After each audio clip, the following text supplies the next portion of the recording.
All smiles at a cabinet meeting today. The Prime Minister later put his own gloss on recent events. Well, what's happened over the last few days is that we've pulled together as a party. One cabinet minister put it more starkly. Labour MPs and the party looked over the precipice and thought, do we want to go down the road of the Tories when they were in power?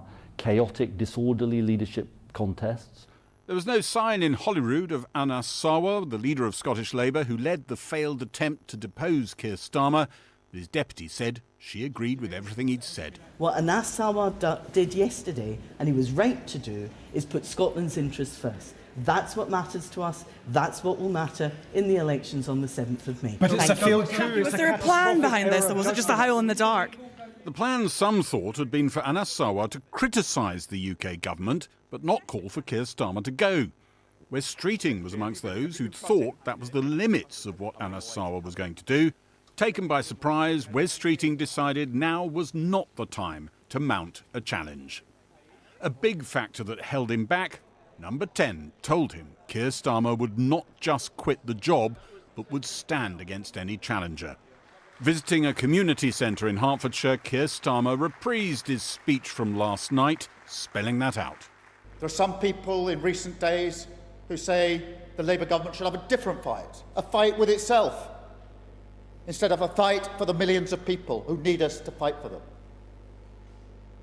And I say to them, I will never walk away from the mandate I was given to change this country. I will never walk away from the people that I am charged with fighting for.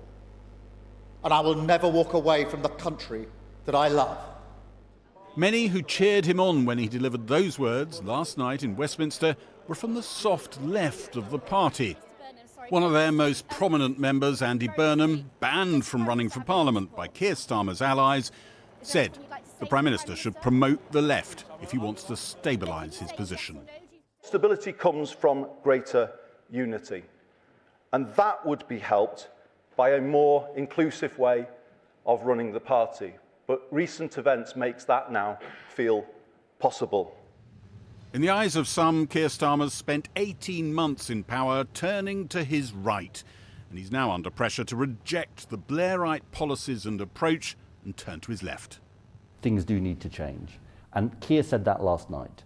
Much greater clarity of purpose in the government, avoiding some of the mistakes, not just Peter Mandelson, things like winter fuel payment, which undermine and drown out the important things we're doing as a government. He was very clear. This is not just a moment of change as regards Peter Mandelson. This is a wider moment of change. Are we going to see a further step to the left? Possibly, but the big constraints are the bond markets, who won't allow the government to go too far left unless they can actually raise the taxes to pay for any promises they make.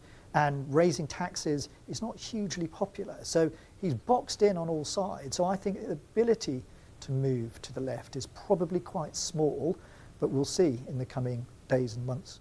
A tilt leftward, which I would argue has actually been going on for some time, does improve the PM's prospects.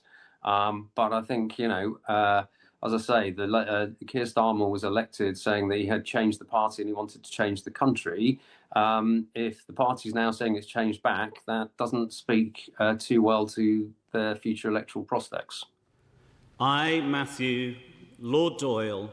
His predecessor as Director of Communications was today stripped of the party whip in the House of Lords, to which Keir Starmer had just appointed him. Labour said he was being investigated for his friendship with a paedophile councillor. Raising another question over Keir Starmer's appointments, it emerged he's removing the man he made Cabinet Secretary only a year ago. But one of the big changes that I've reflected on is just how interrelated now international and domestic issues are. He was a surprise pick for someone to rewire Whitehall. He was literally born into the civil service. His dad was a senior civil servant in the Department of Health, where Chris ended up being the permanent secretary. So I think the idea that he was going to come into the temple and turn over the tables was somewhat fanciful. So the way we are working to restructure the Cabinet Office is to think of it in basically 2 halves and 5 blocks. Keir Starmer will now be watched by both wings of his party to see if he tilts his stance or continues much as before. Either approach comes with substantial risk. And Gary is with me now. Gary, so Starmer lives on for a little bit longer, but Blairism seems to have died in the process. What the left seem to be saying to Keir Starmer is, you need to come over our way a bit. What they're not saying, but what's implied is, and if you don't, that political life might be shortened because we can do it. It's not just the right of the party who can do that. And what they don't know is quite really for sure whether he will come over to their side. Ed Miliband's often told people privately that he thinks deep down Keir Starmer's pretty much like him, and he claims to be his oldest political friend or amongst them, and he really understands the guy. But Ed Miliband himself, well, it's not many months since Keir Starmer was trying to reshuffle him out of his job and diminish the man. It's only a matter of, I think, about a couple of weeks since he was trying to bar Andy Burnham, who you heard there saying that maybe this is the guy we need to rally round him. But I think, again, the code is in there. He needs to move our way. In that reshuffle, of course, that I mentioned, September, we saw him embedding the right of the party. It was a reshuffle organised around Shabana Mahmood. At the centre of all of that, in some ways, of the right of the party is Wes Streeting. He's now a sort of semi-detached member of the government, it feels like, under very close watch by the government. And we've been learning a bit more about what actually stopped him mounting the challenge after Anna Turley spoke yesterday. And it sounds like he was very affected by word he was getting that if he were to mount a challenge, Keir Starmer would hang around. He would actually be the candidate that Wes Streeting would have to take on. Taking on the Prime Minister, it seems, was just a bit too much, and he pulled back from the brink. And very inelegant. Gary, thanks very much indeed. Let's go to Jackie. Jackie in Leeds. Jackie. Thanks, Matt. Well, joining me now from Westminster is the chair of the Labour Party, Anna Turley. Anna Turley, thanks very much for joining us this evening. Good evening. I mean, suggesting this is a unified government is going to be quite the hard sell after the last few weeks, isn't it? Well, actually, anyone who would have witnessed the scenes last night in the Parliamentary Labour Party would really get that sense. The Prime Minister walked in to a roar of support from backbenchers. They know that he's the man that will take this country forward. He's been absolutely steely in the fight, that he's here to serve the British public, to deliver on the promises we made in the election, and putting right at the heart of that the issues that really matter to people in this country. And that's what we want to focus on. The cost of living, fixing our public services. The problem is what the public have witnessed over the last couple of weeks. I mean, they're not idiots, are they? They've watched things sort of completely unravelling. We saw the Scottish Labour leader calling for him to stand down, saying there were too many mistakes made. Not one of the usual suspects, someone who describes himself as a friend and massive supporter of Keir Starmer. So how do you convince anyone that this unity, this roar of applause, is credible and sustainable? Because I think there's a frustration. Of course, we know there's things we've got wrong and the Prime Minister has taken responsibility for those. But there's a frustration that there's a huge amount that we've got right. I mean, just last week when we were talking about these issues, we had a 10-year cancer strategy. We lifted 500,000 children out of poverty. We put billions of pounds investment into Pride in Place, into people's local communities and neighbourhoods. These are the things that our MPs want to focus on. They want Prime Minister to succeed. They want him to be our Prime Minister. They want us to do better in the polls, to lift the party's understanding in the country, and for us to be delivering for people so that people can really feel it in their pockets, that things are getting better in the communities they see around them. They see that lift after decades of underinvestment, and that they really see a country that's getting back on its feet. And when they will start to feel that week on week.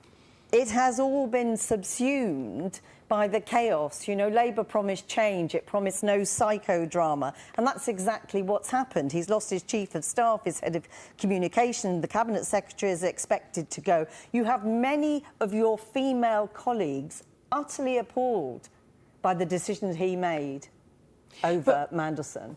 All of these colleagues have come together because they actually believe in the Prime Minister. They believe in his sense of duty, his sense in public service. Last night he was overwhelmingly strong and determined in delivering for people, and he was also quite raw and very contrite about the things that had gone wrong. And there is a degree of trust and faith in him that he's the right person to take this country forward. And you've seen it today, you've seen it across the cabinet. Or there are a number of people in that cabinet who are keeping their powder dry because they want him to take them into the May elections. Everyone is predicting they will be disastrous. He can take the blame.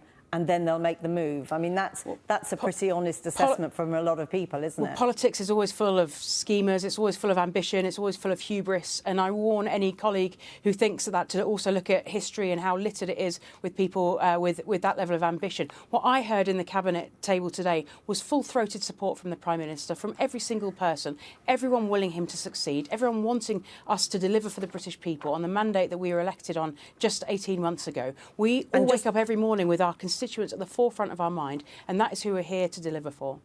And just in terms of that, exactly on that mandate and where Keir Starmer positioned himself, pretty much in the centre. We've had Ed Miliband today talking about, clarity and wanting now to tackle the class divide. Andy Burnham with a direct message that Keir Starmer needs to promote the left and include the left if he wants stability. Will there be a leftward shift in the Labour Party? Isn't that the deal done with the devil, if you like, to keep his challengers on board? I don't think this is about left or right. We are a Labour government with Labour values at the heart that the Prime Minister has himself articulated so strongly. He spoke very powerfully and personally last night about how the system is rigged against people, how there is still so much social inequality in this country. We voted last week to lift 500,000 children out of poverty. This is a Labour government with Labour values at the heart of it, and people can look at all these different sort of political factions. At the end of the day, we're one family elected with a key purpose, and that's to make lives better for our constituents, to lift them out of poverty, to get the economy back on its feet, to fix our public services and to rebuild Britain. In a word, when you became chair, you said you could see him staying this term, but beyond this term. That's not possible now, is it? Absolutely. As I said, the whole PLP was full-throated behind him last night. The Cabinet was full-throated behind him this morning. I think I saw him unleashed last night, and I'm seeing a Prime Minister that is developing really strongly now a vision and a voice and a clarity, and we're behind him on that journey. Anna Turley, thanks very much for talking to us. Matt. Thank you. Well, while Andy Burnham lent his support to the Prime Minister today, he's seen by many in Labour as an advocate for new thinking on the economy, focused on cutting the cost of living for working people. New research today by the Resolution Foundation has confirmed the financial pressures facing those on lower incomes. It shows that living standards have stagnated for 2 decades. Our economics correspondent, Helia Ibrahimi, now reports. Young people too often are using power to get closer to other people with power. A damning critique from Andy Burnham, who says this era of self-serving politics needs to end. Thank you for joining us, Andy. Today he wasn't preaching political revolution, though. Instead, he pledged his allegiance to the government, as long as they did more for working-class Britain. But first came the politics. You said you wanted unity and stability. Does that mean Keir Starmer has your full support to stay on as Prime Minister? And then, in a room full of policy wonks, there was an audible gasp. Yes, he has my support. The government has my support. I do feel we're at a crucial moment. It is absolutely right that people give the government stability in this moment. I think now it's about a relentless focus on these things and be explicit, I think anyway, in lowering rents, water bills, energy bills, rail fares, bus fares. Today was all about the woeful living standards for the poorest half in the country, unsung Britain, made up of 27 million people. Disposable incomes rose by an average of 1.8% in the years since the 1960s and 4% in the Blair-Brown years. But the last 20 years has seen them hardly shift at all. The unsung are also more acutely impacted by housing costs, social care, disability and rising utility bills. The progress in living standards that's been delivered in the last 4 decades will now take 130 years to match. The King across the water believes more public ownership is key, helping shield residents from ever-rising bills and delivering joined-up strategy on growth. As Manchester Mayor, Burnham has invested in the tram system, more social housing and work to keep graduates in the city, all of which the council say has turned Manchester into one of the fastest growing cities in the country. So could that philosophy work nationwide? there's lots of talk about the Prime Minister being bolder.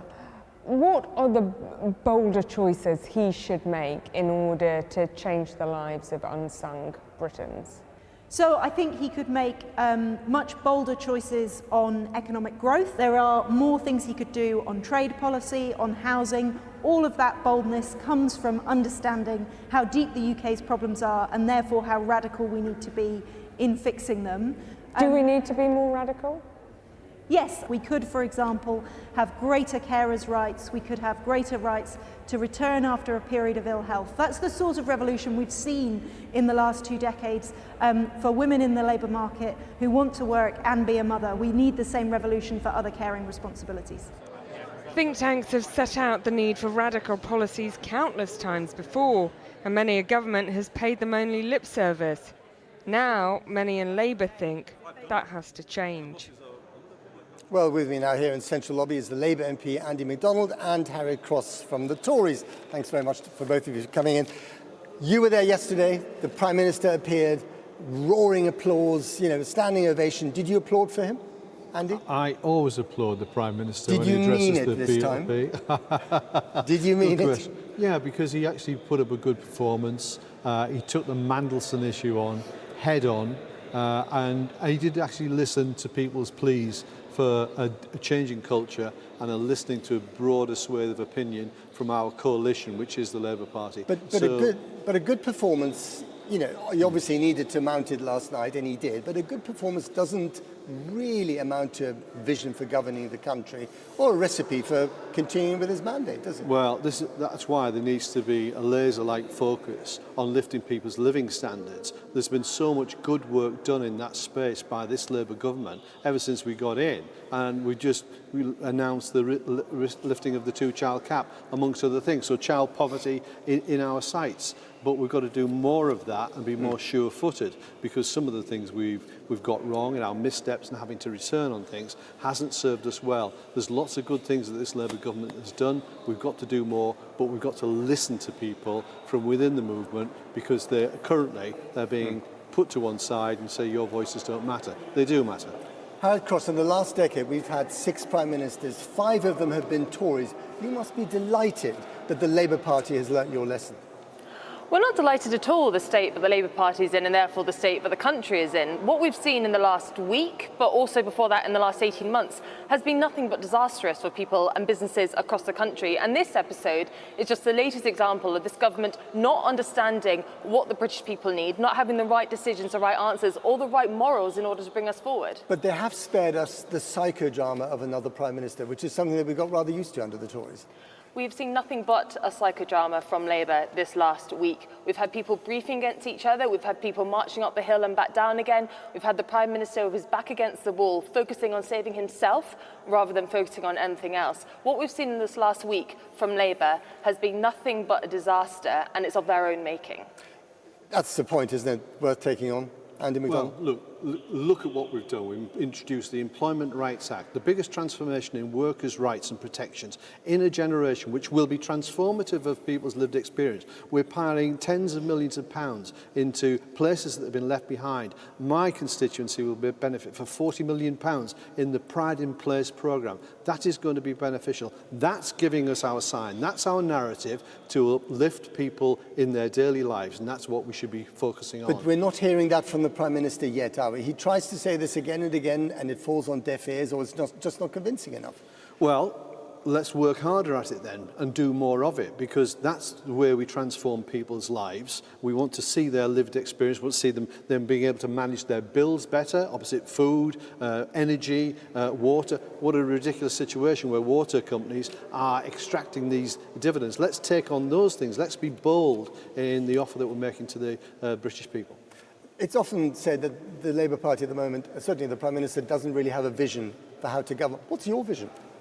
Our vision, Kemi's vision, is completely principled-based. We want a country Principled-based, what does that mean? We want a country that works for people, which respects hard work, which has a rule of law, exactly which has a strong economy and good. It's Yeah. not the same slogans at all. What we believe in is making sure that work pays, that making sure that people do not have to rely on benefits, that the benefit system is not there to support people, it's there to help people up. And it should be a decent system to support people in their time of need as well. It's an important part of the state. And not trap them in it. Absolutely not. How much of an insult is it to the Tories that the party the Prime Minister mentioned last night wasn't the Tories, it was Reform? He's worried about reform. He's not worried about you. What Labour needs to be worried about is themselves and their record. What we've seen over the last 18 months is growth falling, inflation going up, unemployment going up, businesses closing. Labour need to be sorting out their own house, getting their own policies in order, working out how to keep their backbenchers on side and actually governing the country, what is actually meant to be their job. Does the Prime Minister get a second chance to make a first impression with the electorate? I think this issue's been a disaster for the Labour Party, and he's taken it head on. It's been addressed for the moment, but it's not the only issue. It's part of, one of many issues that have been piling up. And we've got to gain the trust of the British people by making sure that what we do changes their lives for the better, and that's what we've got to do, and not worry very much about the threat that reform pose, because if they do, that Employment Rights Act will go, the Net Zero programme will go, and they will continue to sow division in our communities. That terrifies me to death, because in that way there lies disaster for our country. Andy Burnham, Harry Cross, thank you very much indeed.